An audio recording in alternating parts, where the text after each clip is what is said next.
बिस्मिल्लाहिर्रहमानिर्रहीम। अस्सलाम वालेकुम। मैं जकी अब्बास हूं। नाज़रीन, आज 25 मई है, इतवार का दिन है। और वो कहते हैं ना कि खुदा की लाठी बड़ी बेआवाज होती है। जब ये चलती है तो बड़े बड़े बुर्ज उल्टा के रख देती है, क्योंकि एक फैसला इंसान का होता है और एक फैसला रहमान का होता है। लेकिन होता वही है जो उस रहमान का फैसला है। लेकिन अभी जनाब वाला जो खबर है कि जो नेतन्याहू की जानिब से इस्राएली आर्मी चीफ तैनात किया गया था, नया याल जमीर की बात कर रहा हूं, जो कि बड़ा खतरनाक कहा जाता था कि ये जंगों को लेकर, जंगें छेड़ने को लेकर इसका बड़ा किरदार रहा है। लेकिन अब वो जो न्यू अपॉइंटमेंट थी वो भी हाथ खड़े कर चुकी है। यूं कह लें कि बगावत के ऊपर आ गए कि नहीं, ये जंग अब जो है वो बंद होनी चाहिए, क्योंकि उनके फौजी जो है वो मर रहे हैं, बड़ी तादाद में जहनी जो है वो बीमारियों का शिकार हो रहे हैं। और बहुत से लोगों को, बहुत से फौजियों को जब वापस आने के लिए कहा गया, उनके इनकार के ऊपर उनको सजाएं तक दी गई।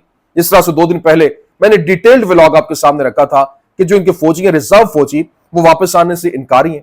लेकिन जब इनकारी हैं तो उनको इनकार के साथ साथ उनको जेलों के अंदर डाला जा रहा है कि यहां अगर आप इनकार करेंगे तो आपको सजा मिलेगी।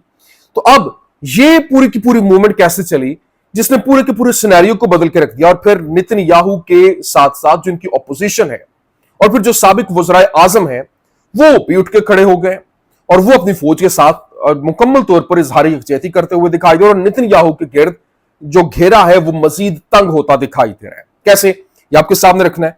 और दूसरी जानिब जो यूरोप है, यूरोप ने पूरे के पूरी गेम को पलट के रख दिया है। क्यों?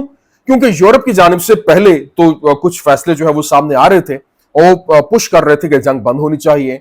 बरतानिया, फ्रांस, कनाडा, ये वो ममालिक थे जो बाकायदा तौर पर फलस्तीन को तस्लीम करने जा रहे हैं। 17 से 20 जून के दरमियान जो अक़वाम मुत्तहिदा के अंदर एक इजलास होने जा रहा है, वहां पर ये बाकायदा तौर पर फलस्तीन को तस्लीम करने का ऐलान करेंगे। लेकिन अभी जो सबसे बड़ी खबर यह है कि पहले तो पाबंदियों का ऐलान किया गया, सैंक्शंस लगाने की बात चल रही थी, लेकिन अभी जनाब वाला यूं कह लें कि इस मुल्क की कमर के ऊपर वार किया गया। जिस तरह से कहते हैं ना, कमर तोड़ के रख देना।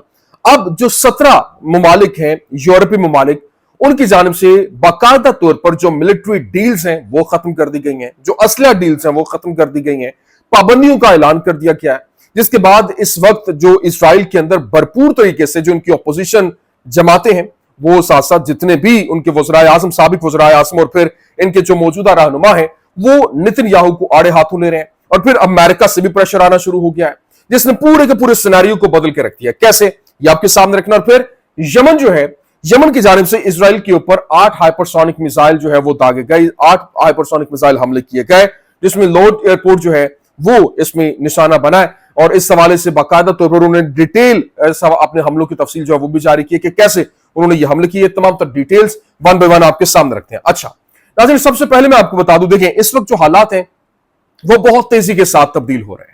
और अभी 2 दिन पहले की बात है, मैंने आपके सामने जो साबिक वज़ीर आज़म इस्राइल जो है वो एहूद बाराक, उसकी जानिब से जो स्टेटमेंट जारी की गई और उसने कहा कि ये इजराइल के फ्यूचर के लिए खतरा साबित हो रहा है और नेतन्याहू के जो फैसले हैं वो हमारी एग्जिस्टेंस के लिए खतरा बन रहे हैं।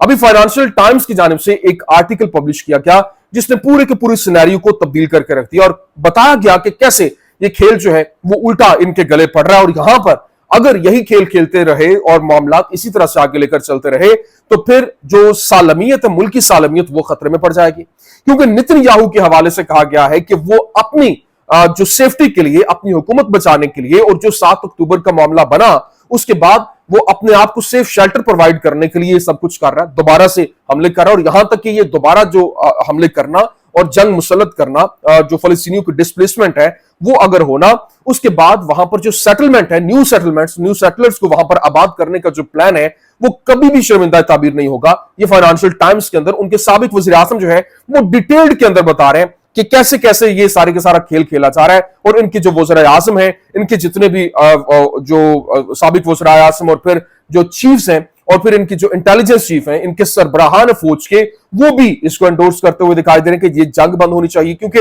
ये हमारे लिए एक बहुत बड़ा चैलेंज बन चुका है। आप सुनिए किस तरीके से बाराक है, एहूद बाराक, उसकी जानिब से कहा गया, Financial Times reporting that Barak dubs Gaza war cover for Netanyahu survival strategic disaster. तो ये कह रहे हैं कि ये स्ट्रेटेजिक डिजास्टर है और ये इस वक्त सिर्फ और सिर्फ नेतन्याहू के सर्वाइवल के लिए एक कवर के तौर पर जो जंग है उसको लेकर चला जा रहा है। फिर उसने क्या कहा, उसने Ehud Barak wants that Netanyahu refusal to end the war on Gaza threatens both captives and the entity's strategic future. मतलब उसने बताया कि ये जो इस वक्त जंग दोबारा छिड़ी जा रही है और गजा के ऊपर मुकम्मल तौर पर अपना तसल्लुत है, वो क्या हमारे जो कैदी हैं वो उनको जिंदा लाएगा? उसने कहा कि नहीं, उनके लिए भी, उनकी जान के लिए भी खतरा है, फिर हमारा जो स्ट्रेटेजिक फ्यूचर है वो भी दांव के ऊपर लगा हुआ है।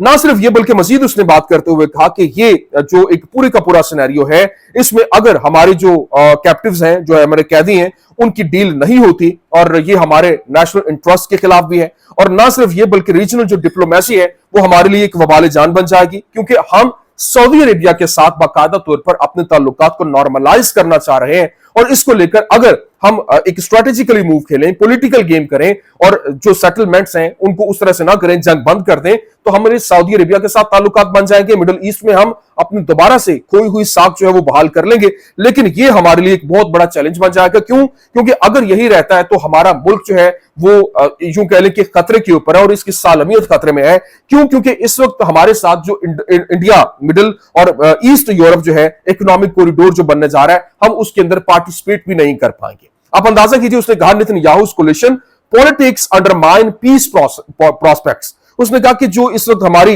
नेतन्याहू की कोलिशन है वो पॉलिटिक्स के अंदर यूं कह लें कि जो पीस प्रोस्पेक्ट्स हैं, जो अमन के जो प्रोस्पेक्ट्स हैं, उनको अंडरमाइन किया जा रहा है कि हाँ ऐसा नहीं हो सकता है। लेकिन यहां पर उसने मजीद बात करते हुए कहा कि सबसे ज्यादा जो खतरा है वो किसी और से नहीं है, जो उसके अलायंस हैं, जिसमें जो इतमार बेन गुवेर है और फिर जो इसके अलावा बजलाल स्मोट्रिच है, वो बाकायदा तौर पर दोबारा से जो गजा के अंदर रीसेटलिंग है उसको और रीऑक्युपाइंग जो है उसको दोबारा से कब्जा करने की बात कर रहे हैं, जो कि हमारे पॉलिटिकल सेटलमेंट जो है उसके लिए इम्पॉसिबल साबित होगा। ये नामुमकिनात में से है और हम जो कुछ कर रहे हैं वो हमारे लिए हमारे लिए वबाले जान बन जाएगा।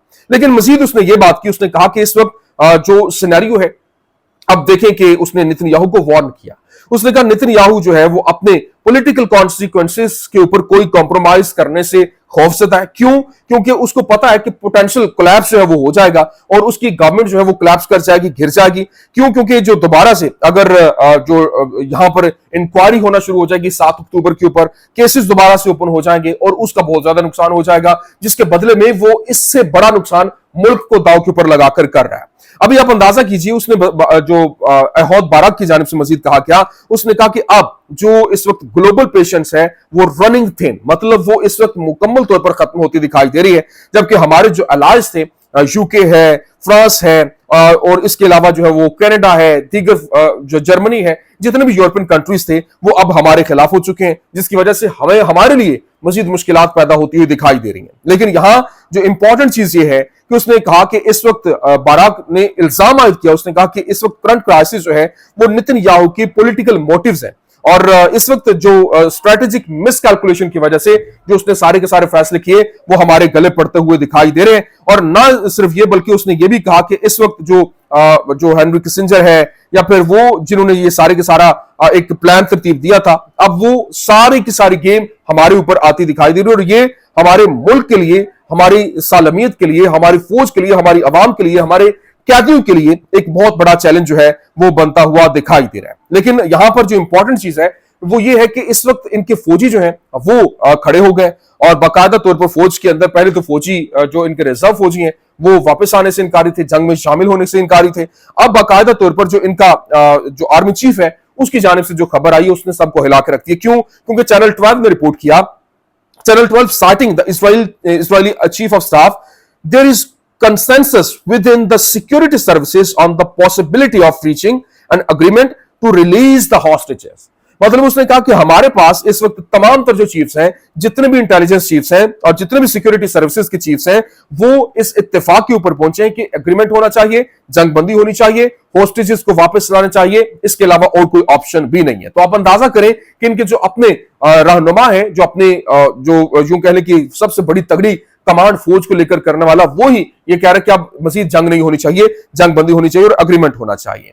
लेकिन यहां पर जो इंपॉर्टेंट चीज ये है कि इस वक्त जो वहां पर 17 यूरोपियन कंट्रीज जो हैं उनकी जानिब से जो खबर दी गई उसने सबको हिला कर रख दिया है। क्यों? क्योंकि Israel's international isolation is increasing day by day मतलब जो आइसोलेशन है वो दिन ब दिन बढ़ती चली जा रही है, जो इनको तन्हाई का शिकार होते जा रहे हैं। और यहां पर and 17 countries in the European Union have agreed to review and partnership agreement with Israel. मतलब जितने भी इनके साथ पार्टनरशिप्स हुई हैं, जितने भी इनके साथ मुआहदे हुए, उनको रिव्यू करने का फैसला किया गया है, which is facing a veritable global T tsunami over it's crimes in Gaza for 20 months. 1 साल और 8 महीने तक जो ये सारा कुछ चलता रहा है, इसके अंदर ये यूं कह लें कि पूरी दुनिया के अंदर एक बहुत बड़ा टी सुनामी जो है वो आ जाएगा और जो कुछ वहां पर जराइब हुए वो बेनकाब होंगे। और अब रिव्यू करते हुए दोबारा से खात्मे की खबरें जो है वो डील्स, वो तमाम तर मुआहदे, वो सारा कुछ खू खाते जाता हुआ दिखाई दे रहा है, जिसके बाद वहां पर एक वबाल खड़ा हुआ दिखाई दे रहा है। लेकिन यहां जो लेबर एमपीस हैं यूके के अंदर, उन्होंने बाकायदा तौर पर यूएन कॉन्फ्रेंस के अंदर रिकॉग्निशन ऑफ पैलेस्टाइन उसको फुली फोर्स करते हुए कहा है, labour MPs push for UK recognition of Palestine eight UN conference. मतलब जो UN conference, United nation conference होने जा रही है, उसमें रिकॉग्निशन की जाए, तस्लीम किया जाए फलस्तीन को। ये अब लेबर जो एमपीज हैं वो बाकायदा तौर पर ऐलान कर रहे हैं। अब senior Labour politicians are intensifying calls for the UK government to formally recognise the Palestinian state during a high level UN 2 state solution conference set for mid June. मतलब जो गार्डियन है वो ये रिपोर्ट कर रहा है, गार्डियन ने report क्या बताया कि जो सीनियर लेबर पार्लियामेंटेरियंस हैं, पॉलिटिशियंस हैं, उन्होंने बाकायदा तौर पर यूके गवर्नमेंट को फॉर्मली इसराइल जो फलस्तीन है उसको तस्लीम करने के हवाले से ये यूनाइटेड नेशन में उन्होंने कहा कि बाकायदा अब तस्लीम किया जाए और 2 स्टेट सॉल्यूशन जो है इसके अलावा कोई भी वहां पर हल जो है वो नहीं है। तो इस वक्त पूरी की पूरी गेम जो है इनके हाथ से निकलती हुई दिखाई दे रही है, जबकि इस वक्त हालात बहुत तेजी के साथ तब्दील हो रहे हैं। जबकि आप अंदाजा करें कि जो इस वक्त यमनी होशी हैं, उन्होंने जो इस वक्त हमला किया, सैयद अब्दुल मलिक अल होसी की जानिब से बताया गया कि इस हफ्ते हाइपरसोनिक मिसाइलों, ड्रोन्स और बैलिस्टिक मिसाइल के साथ वहां पर फायर किए गए। तकरीबन 8 ऑपरेशन हुए, जिनमें लूड एयरपोर्ट को निशाना बनाने वाले 3 मिसाइल भी शामिल है और इजरायली शहरों में सायरन जो गूंजे, जिसके बाद वो शेल्टर की तरफ भागने पर मजबूर हुए। और इसके साथ साथ मजीद उसने कहा कि इसराइल के जदून के रुख नाकाम हुए और यहां तक कि जो इसराइल भी तस्लीम कर रहा है कि ये बेमकसद है और गजा में जंगी जुराइम, नकल मकानी और बच्चों के कत्ल के ऊपर जो उनके साबिक वज़ीर-ए-आज़म ऑलमर्ट और गोलन का उसने हवाला भी दिया। फिर उसने कहा, Abdul Malik al Houthi said, no room for weakness और fatigue, this phase demands more focus, more escalation and more resolve. मतलब वो कह रहे हैं कि कमजोरी या थकावट की कोई गुंजाइश नहीं है, ये मरहला ज्यादा तवज्जो और ज्यादा एस्केलेशन और ज्यादा अज़्म का मुतकाजी, और ये इसी तरह से चलता भी रहेगा। लेकिन यहां जो द सेटलर्स एक दस्तावेजी फिल्म है जो आपको इसराइल की असल को समझने में मदद देती है और फलस्तीन और खित्ते के ऊपर जो इसराइली तसल्लुत को लेकर एक वसी दस्तावेजी फिल्म, इस दस्तावेजी फिल्म के अंदर आपको वो बुनियादी मोटर नजर आएगी जो इसराइल को जिंदा रखती। और गैर मुनकसिम जो है वो जो आबादकार और रबी जो इसराइली हुकूमत के लिए घिनौने काम करते हैं, जबकि इस पूरे के पूरे एक भरपूर तरीके से हमले करने के जरिए इसराइल की जमीन को फैलाने और इस पर तसल्लुत करने के लिए काम भी करते हैं। तो ये चीजें आहिस्ता आहिस्ता अनवील हो रही हैं जो कि इनकी इस हुकूमत के लिए और ये जो कुछ इन्होंने कारनामे सर अंजाम दिए वो उनके लिए वबाले जान बनते हुए दिखाई दे रहे हैं। ये कुछ आमतरीन अपडेट्स थी, मैंने कहा मैं आपके सामने रख दूं। उम्मीद करते हैं वीडियो आपको पसंद आई होगी। पसंद आने की सूरत में लाइक कीजिए, शेयर कीजिए और हमारे चैनल को सब्सक्राइब करना मत भूलिएगा। शुक्रिया।